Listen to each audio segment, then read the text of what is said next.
మీ అయ్య పాలనలో మీ అయ్య ముఖ్యమంత్రి ఉన్నప్పుడు ఎంసెట్ పేపర్ లీక్ అయింది, టీఎస్పీఎస్సీ పేపర్ లీక్ అయింది, ఎస్ఎస్సి పేపర్ లీక్ అయింది.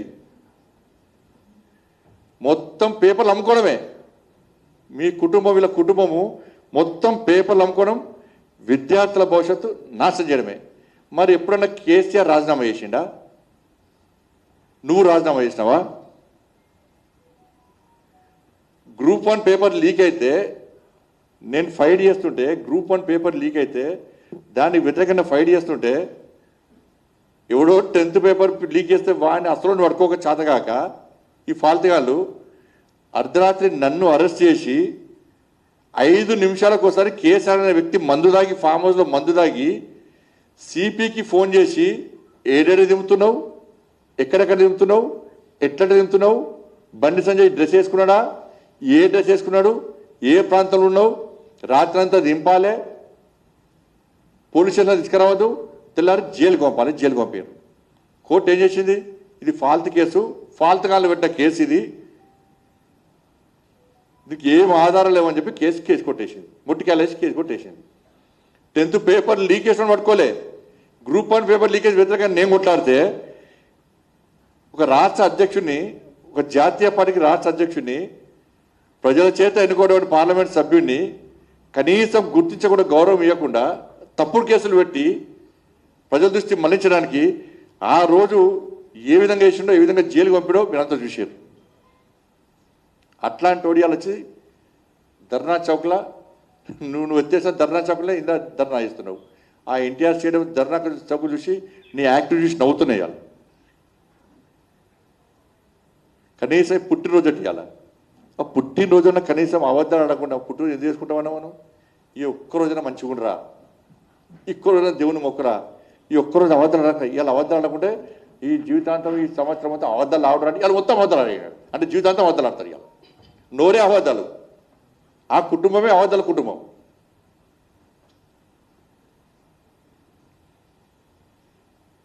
వాళ్ళ మూర్ఖుడా, మీ బినామీ సంస్థ వల్ల, గ్లోబరీనా సంస్థ వల్ల 27 మంది ఇంటర్మీడియట్ విద్యార్థులు 27 మంది ఇంటర్మీడియట్ విద్యార్థులు ఆత్మహత్య చేసుకున్నారు.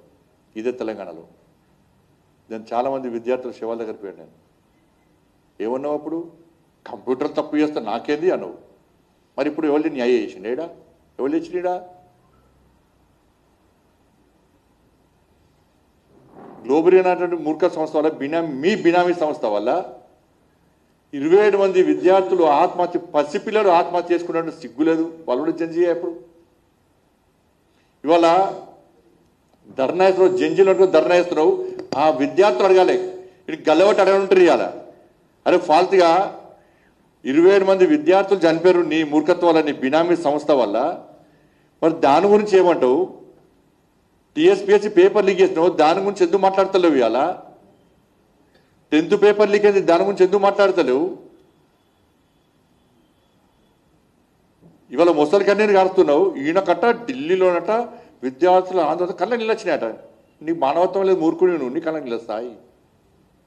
ఢిల్లీలో ఆందోళన కళ్ళ నిలొచ్చిన బాధ అనిపించిందట. మరి ఇంటర్మీడియట్ విద్యార్థులు చచ్చిపోతే బాధ అనిపించలేదా? మానవత్వం లేదా? మనిషి కాదా నువ్వు? మా పిల్లలకు అన్యాయం జరిగింది అని చెప్పి పిల్లల తల్లిదండ్రులు బోర్డ్ ఆఫ్ ఇంటర్మీడియట్కి వచ్చి ఆందోళన చేస్తే, న్యాయం చెప్పని కొడితే పుట్టు రైతులు కొట్టాడు. ఇవాళ పోలీసులను కొట్టుమంటున్నావు కదా. ఆ రోజు ఇదే ప్రజలు తెలంగాణ రాష్ట్రంలో మీ ప్రభుత్వ పాలనలో 10 సంవత్సరాల్లో ప్రజలు తిరగబడితే తెలంగాణ రాష్ట్రంలో మీరు మిగలపోదురు, పోలీసులు మిగలపోదురు. మీ అరాచకాలకు ఆ రోజు ఇంటర్మీడియట్ విద్యార్థులు చనిపోతే వాళ్ళ తల్లిదండ్రులను కొట్టారు, పిల్లలను కొట్టారు. ఇవాళ జంజీ విద్యార్థులు ఇవాళ ప్రశ్నించాలి ఇవాళ కేటీఆర్ను. ఆ రోజు లీకేజ్ చేసినప్పుడు కారణం ఎవరు? నువ్వు కాదా? ఏం చర్య తీసుకున్నావు? మీ అయ్యందుకు రాజీనామా వేయాలి, నువ్వెందుకు రాజీనామా వేయాలి, ఎందుకు లాఠీ చార్జ్ చేసినావు, మా తల్లు ఎందుకు అలగొట్టడం అని చెప్పి అడగాలి. ఒకసారి చూడు రండి, గ్లోబరీనా సంస్థ ఇంటర్మీడియట్ విద్యార్థులది.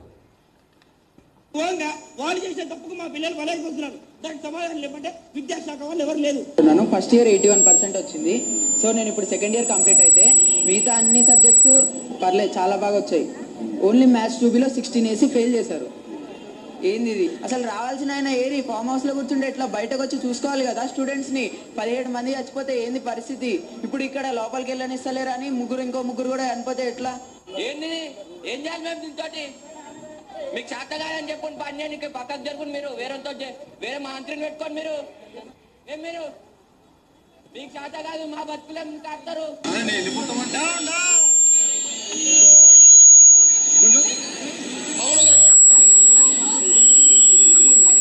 ఇంత దారుణం ఉంటుందా? ఇంత దారుణం వాళ్ళు చేసే తప్పు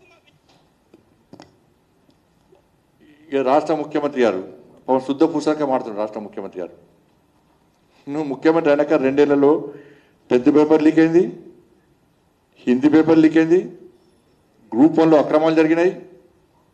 ఆ విద్యార్థులు గ్రూప్ 1 అన్యాయాలు 4 లక్షల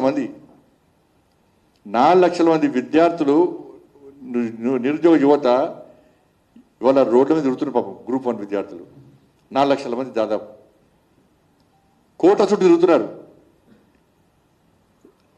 ఢిల్లీలో సుప్రీంకోర్టులో కొట్లాడుతున్నారు నీ మూర్ఖత్వం వల్ల. Railway station వండుకుంటున్నారు. కోర్టు ఫీజులు కట్టలేక 5 రూపాయలు 10 రూపాయలు 100 రూపాయలు 1000 రూపాయలు చందాలు వాళ్ళు చందాలు వేసుకొని కోర్టుల ఫీజు కట్టే పరిస్థితి. ఇక్కడ కోర్టు జడ్జిమెంట్ ఇచ్చినాక కూడా కనీసం వాళ్ళకి న్యాయం చేయకుండా మళ్ళను పైకోర్టు పోతివి. ఆడ అడ్వకేట్ సరిగా వాదించలేదు, కోర్టు మీ ఫేవర్ ఇచ్చే మళ్ళీ సుప్రీంకోర్టు వాయే. కనీసం వాళ్ళు ఇప్పటికీ బాధపడుతున్నారు. 4 లక్షల మంది విద్యార్థులు ఉసురు పోసుకొని ఇలా ముఖ్యమంత్రి శుద్ధ పూసలక్క మాట్లాడుతున్నాడు. నీట్ గురించి మాట్లాడుతున్నాడు. మొన్న మీరు చూడండి, నీట్ ఎగ్జామ్ అయిపోయింది. గురుకులం పాఠశాలలో విద్యార్థులకు నీట్లో సెలెక్ట్ అయిన వాళ్ళందరూ సెలెక్ట్ అయితే ఇదే ముఖ్యమంత్రి సన్మానం చేసిండు వాళ్ళకు. ఇదే ముఖ్యమంత్రి పోయి మన నీట్ ఎగ్జామ్ సెకండ్ టైం అయిన తర్వాత ర్యాంకులు వచ్చిన విద్యార్థులకు పోయి ఇదే ముఖ్యమంత్రి పోయి సన్మానం చేసేయండు. నేను అడుగుతున్న రాష్ట్ర ముఖ్యమంత్రి గారిని, ఈ రోడ్డు మీద చిన్న అల్లరి మూకలు చేసే రాజకీయ మూకలు చేసే ధర్నాలు వాళ్ళని అడగకు. ఆ నీటిలో సెలెక్ట్ అయ్యి నువ్వు సన్మానం చేసిన విద్యార్థులను అడుగుపోయి నీట్ ఎగ్జామ్ మంచిగా జరిగిందా లేదని అడుగు, వాళ్ళు సమాధానం చెప్తారు. అడుగు సన్మానం చేస్తావు, ఇది రోడ్డుకి ఎక్కేమో ఆందోళన చేస్తావు. ద్వంద్వ విధానాలు రాష్ట్ర ముఖ్యమంత్రి, ద్వంద్వ విధానాలు. నీట్ ఎగ్జామ్ మంచి నడుస్తుంది కదా, నువ్వు గురుకుల ర్యాంక్ వచ్చిన సన్మానం చేసింది, అది ఎట్లా కరెక్ట్ అవుతుంది? ఇప్పుడు ఎట్లా తప్పంటున్నావు నువ్వు? ఇక గ్లోబల్ అయిన సంస్థ గురించి మాట్లాడుతున్నాడు రాష్ట్ర ముఖ్యమంత్రి. వీళ్ళిద్దరు చీకటి ఒప్పందాలు, ఇద్దరికి, కేటీఆర్కును రాష్ట్ర ముఖ్యమంత్రికి చీకటి ఒప్పందం ఇద్దరికి. గ్లోబల్ అయిన సంస్థ గురించి దేశం అంతా తెలుసు. అప్పుడు అనేక మంది విద్యార్థులు చనిపోయిన విషయం రాష్ట్ర ముఖ్యమంత్రి ఒప్పుకున్నాడు. ఒక ముఖ్యమంత్రి స్థాయి వ్యక్తి అన్యాయం జరిగిందని గుర్తించినప్పుడు, ఇది తప్పు అని గ్రహించినప్పుడు, ఇది